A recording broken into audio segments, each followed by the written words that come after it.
Jua Deko, dakika za mwishoni wewe unaanza kufelisha michongo. Michongo kivipi babu? Wewe unajua kabisa sisi tunakutegemea wewe.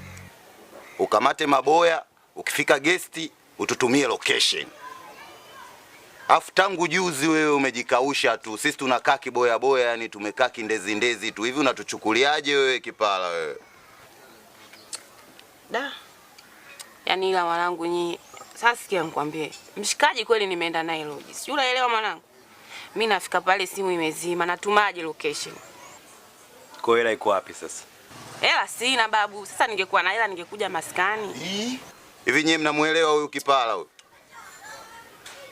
Location simu imezima. Muda wa marundo tena anatuambia hakuna marundo. Oya, mnamuelewa huyu? Acha kutuzingua mwana. Lasta. Tulia babu, tumepiga madili mangapi uje umzingue kwa dili moja? Tulia babu. Wewe mbona unapenda sana kumtetea udemu? Sio namtetea babu. Madili mangapi tumepiga? Mnazingua. Yaani kila siku lazima mtetee udemu. Unaishu naye nini mwanangu? Unapenda sana kumtetea ujue. Hakuna issue yoyote, ni vile tu ambavyo naona tunataka kuvunja genge kwa ajili ya kosa moja. Poa, silence wanangu, silence wanangu.